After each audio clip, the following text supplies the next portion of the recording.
बच्चों, मैं हूं हरी सर और आप सभी बच्चे देख रहे हैं आपका अपना YouTube चैनल चलो कदम बढ़ाई। मेंटल मैथ क्लास 7 की इस सीरीज में हम करने वाले हैं चैप्टर नंबर 2 का नेक्स्ट पार्ट। और जो बच्चे हिंदी मीडियम में पढ़ते हैं उनके लिए अलग से चैनल है जिसका नाम है मैथ्स विद हरी सर। आइए करना शुरू करते हैं। ये देखिए बच्चों, तो क्वेश्चन 11 क्या कहता है ये देखो आपके सामने। Rani ate 2/7 part of a cake while her brother Rahul ate 4/5 of the remaining. What part of the cake is left? यानी अब केक का कितना पार्ट बचा है ये हमें फाइंड आउट करना है।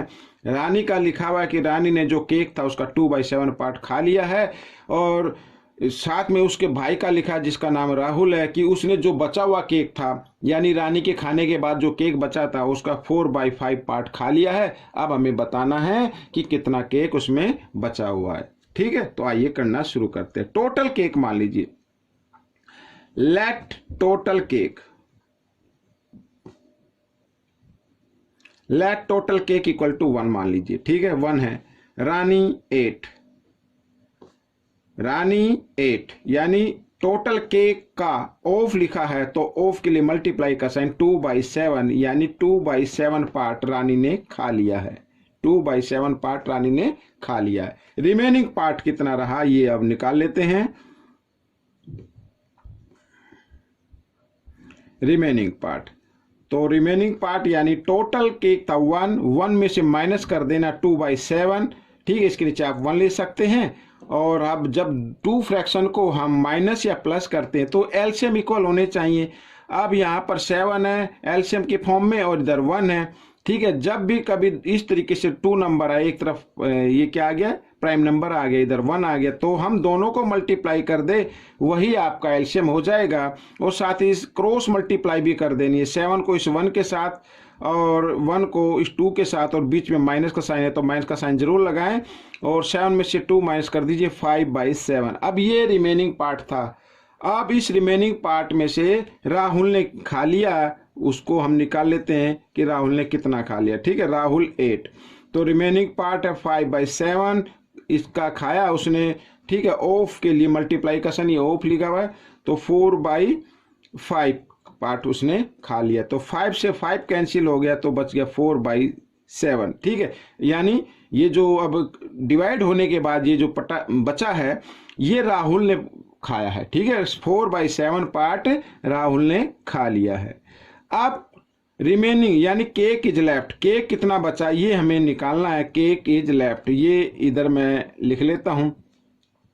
भाई रानी के खाने के बाद कितना बचा था 5/7, और इसमें से कितना खा लिया 4/7, माइनस कर दीजिए लेफ्ट आ जाएगा। तो दोनों के डिनोमिनेटर इक्वल हैं तो इनमें से एक डिनोमिनेटर लेना है और न्यूमरेटर को साइन के अकॉर्डिंग सोल्व कर देना। तो 5 - 4, 5 में से 4 माइनस करेंगे 1। ठीक है, तो ये आपका आंसर आ गया। आइए करते हैं क्वेश्चन 12। तो क्वेश्चन 12 क्या कहता है देखो आपके सामने, बिल्कुल छोटा सा क्वेश्चन है। What is the reciprocal of 3/7 of 2/5। ठीक है, तो 3/7 ऑफ के लिए मल्टीप्लाई का साइन 2/5। हम पहले इसको सोल्व कर लीजिए, बाद में रेसिप्रोकल फाइंड आउट करना है। तो 3 2 जा 6 और 7 5 जा 35। अब इस 6/35 का रेसिप्रोकल हो जाएगा 35/6। ठीक है, ये तो आ गया। अब बच्चों न्यूमरेटर क्या आ गया, ग्रेटर आ गया। ठीक है, तो जब भी इस तरीके का इम्प्रॉपर फ्रैक्शन आए तो आपको मिक्स नंबर में चेंज कर देना है। तो इसको अगर हम मिक्स नंबर में लिखेंगे तो 6 5 जा 30। ठीक है ना, तो 5/6 इस तरीके से 6 5 जा 30 और ये 5 है तो 35। इस तरीके से ये आपका आंसर आ गया। अगर इस तरीके से आप नहीं निकाल सकते हैं तो 35 को 6 से डिवाइड कर लीजिए, 6 5 जा 30। ठीक है, इस तरीके से तो ये जो आंसर आया है ये बन जाएगा होल नंबर और रिमाइंडर को बना देना न्यूमरेटर। ठीक है, और जिसको से डिवाइड किया है उसको बना देना डिनोमिनेटर। आइए करते हैं क्वेश्चन नंबर 13। तो क्वेश्चन नंबर 13 भी बहुत ही इजी है। The length and breadth of a rectangle are 6 2/3 metre and 3 metre respectively. अब रिस्पेक्टिवली का क्या मतलब होता है? रिस्पेक्टिवली का मतलब होता है कि पहले लेंथ गिवन है तो ये लेंथ हो गई, बाद में ब्रेथ है तो ये ब्रेथ हो गई। ठीक है, क्या फाइंड आउट करना? Find its perimeter. Perimeter find out करना। तो फॉर्मूला क्या होता है बच्चों पेरीमीटर का? रेक्टेंगल का फॉर्मूला में बताना। ठीक है, तो मैं इधर लिख लेता हूं, पेरीमीटर ऑफ रेक्टेंगल। फॉर्मूला होता है 2l + b। ठीक है, ये फॉर्मूला होता है। तो आइए कर लेते हैं 2l। l क्या है? ये रहा। फ्रैक्शन में चेंज कर लें तो 3 6 जा 18 और 2 20, तो 20/3 आ जाएगा और प्लस इधर आ गया 3, और इस 3 के नीचे 1 आप डिनोमिनेटर की फॉर्म में ले सकते हैं, तो 2। अब 3 और 1 का आपको लेना है एलसीएम। ये हमने एलसीएम ले लिया है, और साथ ही क्रॉस मल्टीप्लाई भी कर देना बच्चों। 20 + 3 3 जा 9, ये आ जाएगा। ठीक है, तो इस तरीके से तो 2 और मल्टीप्लाई और 20 + 9 29/3 ये आ गया बच्चों। ठीक है, ये पेरीमीटर आ गया है। आइए इसको सोल्व कर लेते हैं। इस तरफ मैं करके दिखाता हूं। तो 29 2 जा होता है 58/3। ठीक है, अब आप इसको डिवाइड करके लिख सकते हैं, मिक्स नंबर में लिख सकते हैं।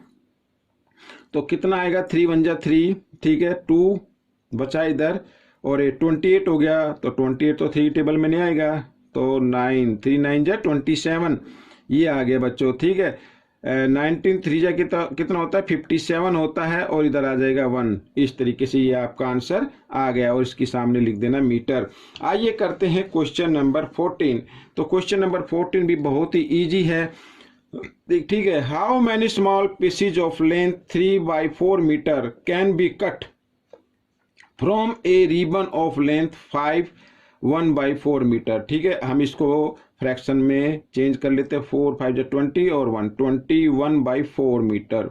अब कहने का मतलब क्या है कि टोटल लेंथ है बच्चों रिबन की 21/4 मीटर।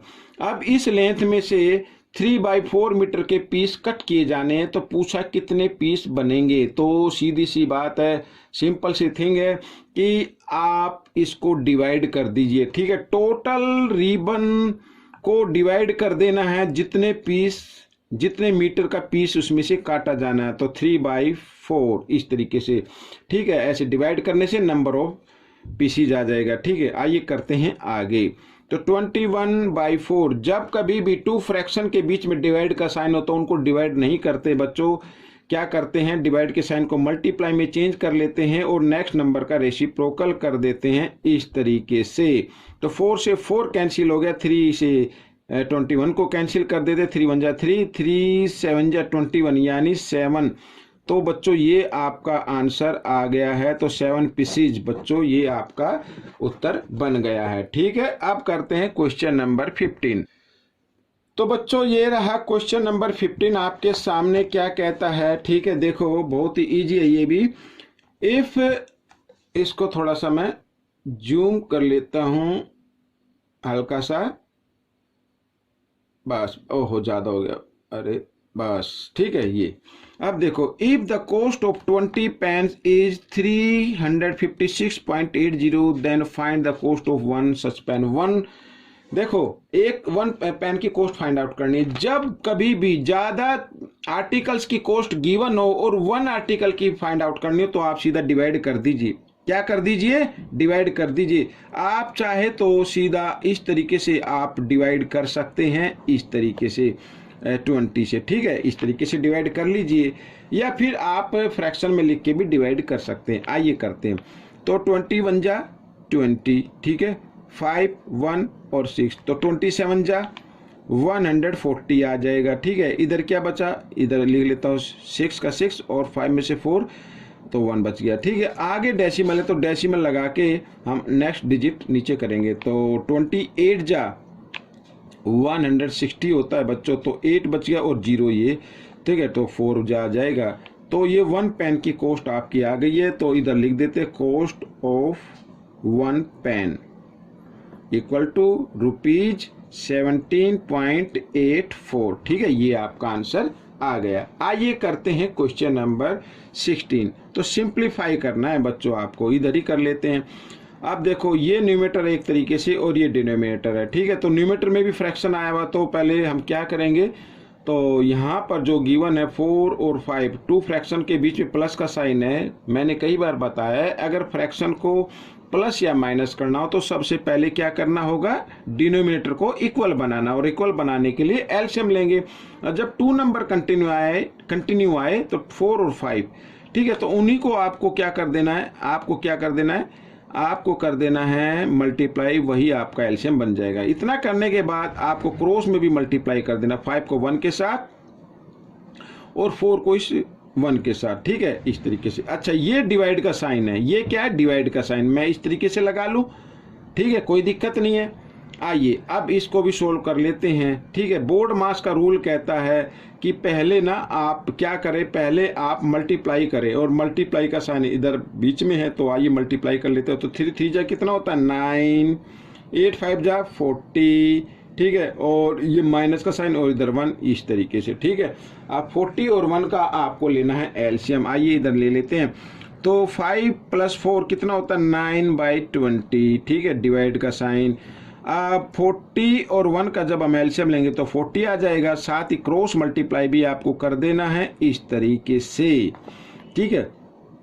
आइए आगे बढ़ा लेते हैं। तो 9/20 और क्या करना है, डिवाइड के साइन को कर देना मल्टीप्लाई में चेंज, और नेक्स्ट नंबर का कर देना रेसिप्रोकल, तो 40 आ जाएगा ऊपर और ये न्यूमेटर आ जाएगा नीचे। तो 40 में से 9 माइनस करेंगे तो आ जाएगा 31, ठीक है, इस तरीके से।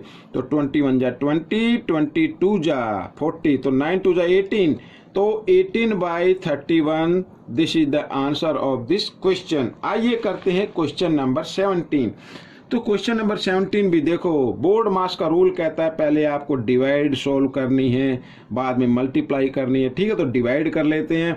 तो बच्चों 2 डिजिट के बाद इसमें डेसिमल है, 2 के बाद इसमें डेसिमल है, तो इन डेसिमल को आप हटा सकते हैं। जब सेम डिजिट के बाद डेसिमल हो आप उनको हटा दीजिए।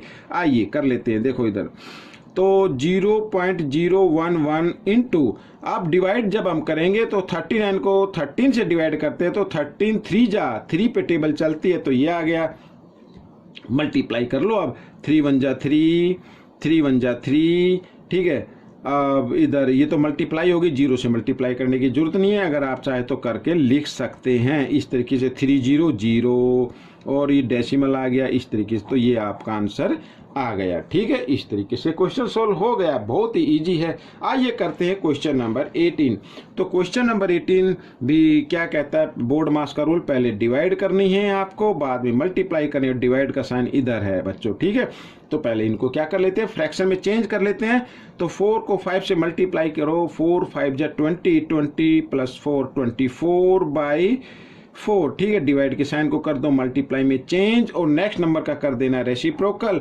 तो फ्रैक्शन में चेंज करते हैं, तो 10 1 जा 10 और 13 13/10 आ गया। तो जब रेसिप्रोकल करेंगे तो 10 आ जाएगा ऊपर और 13 आ जाएगा नीचे, इस तरीके से, ठीक है। मल्टीप्लाई, आइए 5 1 जा 5 और 3 8, 8/5 इस तरीके से। अब देखो बच्चों, अब आप इनको डिवाइड कर सकते हैं मल्टीप्लाई के अंदर। 4 1 जा 4, 4 2 जा 8, ठीक है। 5 1 जा 5, 5 2 जा 10, ये आ गया। और तो कट नहीं रहे हैं, तो अब हम क्या करेंगे, मल्टीप्लाई कर देते हैं। तो 24 2 जा 48, 48, ठीक है, 48 आ गया। 48 2 जा कितना होता है बच्चों, 96 होता है, और 13, ठीक है। अब आप इसको, क्योंकि नीचे 13 बचा तो 30 लिख देंगे, और अब लिखना है आपको मिक्स नंबर में, ठीक है। तो 13 7 जा 91 होता है बच्चों, क्या होता है 91। तो इधर कितना आएगा, 5 आ जाएगा, ठीक है। आप चाहे तो इस तरीके से डिवाइड करके देख सकते हैं, ठीक है। ये आपका आंसर आ गया। आइए करते हैं क्वेश्चन नंबर 19। ये रहा आपके सामने, बहुत ही इजी क्वेश्चन है बच्चों। देखो, Dinesh went from place A to B, A से B पर गया, and from there to C, और फिर वो C पर गया, ठीक है। ये फिर लिखा है Ayub went from A to D, Ayub A से D तक गया, and from there to C, और फिर C तक गया, बताना who travelled more and by how much, ये बताना है किसने ज़्यादा डिस्टेंस कवर की और कितनी ज़्यादा डिस्टेंस कवर की। ठीक है, तो सीधी सी बात है, ऐड कर देना है आपको। ठीक है, दिनेश के लिए लिखते हैं, दिनेश ने जो डिस्टेंस कवर की है वो पहले ए बी और फिर की है बी सी, यानी ए से बी पर गया फिर बी से सी पर गया। ठीक है, तो ए बी है बच्चों इधर 7.5 और प्लस 12.7 इस तरीके से, तो टोटल डिस्टेंस आ गई 7 और 5 होता 12, 12 का 2 कैरी 1 याद रखना, तो 7 और 2 9 और 1 10, ये 10 की 0 कैरी फिर 1 आ गया और 1 1 2, तो 20.2 किलोमीटर ये दिनेश ने कवर की डिस्टेंस। अयूब ने कितनी की, अब अयूब का भी निकाल लेते हैं। ठीक है, अयूब ने की ए से डी पर गया है यानी 9.3, ठीक है, और फिर प्लस किया 11.8। आइए ऐड कर लेते हैं, तो 8 और 3 होता है 11, 11 का 1 कैरी 1 आ गया डेसिमल लगा दीजिए, और इधर है 1 और इधर है 9, 9 और 1 10 और 1 11 कैरी फिर 1 आ गया, 1 और 1 2, तो इसने की 21.1 किलोमीटर। तो देख रहे हैं कि आयूब ने ज़्यादा डिस्टेंस कवर की। ठीक है, आयूब मैं इधर लिख देता हूं, आयूब ट्रेवल्ड, ठीक है, मोर, आयूब ट्रेवल्ड मोर, और कितनी की ये अब हम माइनस करके लिख सकते हैं, तो 21.1 और 20.2। ठीक है, पॉइंट के नीचे पॉइंट आना चाहिए, कई बच्चे इसमें भी गड़बड़ कर देते हैं, 1 में से 2 माइनस नहीं कर सकते हैं, तो इधर से बोरो लेंगे, 11 से 2 माइनस करेंगे 9 आ जाएगा, और पॉइंट इधर लिख देंगे 0। ठीक है, ये आ गया बच्चों, तो 0.9। अब बच्चों 9 क्या किलोमीटर आप इसको लिख सकते हैं, अब आपके समझ में नहीं आएगा तो इसको 900 मीटर लिख लीजिए। ठीक है, 900 मीटर, क्योंकि पॉइंट के बाद मीटर होते हैं, या आप किलोमीटर में लिखना चाहे तो इस तरीके से किलोमीटर लिख सकते हैं। ठीक है, तो ये आपका आंसर हो गया। आइए करते हैं क्वेश्चन नंबर 20, इस पार्ट का लास्ट क्वेश्चन है, और इसमें भी बोर्ड मास का रूल अप्लाई करना है या नहीं देखते हैं। देखो 1.07 इंटू 65 मल्टीप्लाई करनी है, फिर प्लस का साइन है, यानी हमारे पास एक टर्म है, सेकंड टर्म और थर्ड टर्म ये गिवन है, और हम देख रहे हैं कि 1.07 तीनों टर्म में मौजूद है, तो इसमें से आप कॉमन निकाल लीजिए। इस तरीके से ब्रैकेट बनाइए, इधर बचा 65 लिखिए, प्लस का साइन लगाइए, प्लस का साइन है, इधर बचा 26 लिखिए, फिर प्लस का साइन है, प्लस का साइन लगाए, और इधर बचा 9, तो इस तरीके से आप इसको लिख लीजिए। अब 1.07, ठीक है, क्योंकि ब्रैकेट और डिजिट के बीच में कोई साइन नहीं है, तो मल्टीप्लाई करना है। आप 65, 26 और 9, ठीक है, इनको ऐड करते तो 26 और 9 होता है 35 और 65 होता है बच्चों 100, ये 100 आ गया। अब बच्चों मल्टीप्लाई कर देना है। अब 107 मान लीजिए पॉइंट नहीं है, तो 107 यानी 107 हो गया, 107 को 1 से मल्टीप्लाई कर दे तो 107 ही आएगा, और पीछे 20 तो 20 लगा देंगे। ठीक है, अब देखो डेसिमल, पीछे से 2 डिजिट के बाद डेसिमल, तो 2 डिजिट के बाद डेसिमल लगा देंगे, ये आपका आंसर आ गया, यानी 107 is the answer of this question. तो बच्चों ये वीडियो कंप्लीट हो गई है। आपको ये वीडियो कैसी लगी मुझे जरूर बताएं, इसमें से सीखकर दूसरे बच्चों को जरूर सिखाना है। मिलेंगे नेक्स्ट पार्ट में, टिल देन थैंक यू।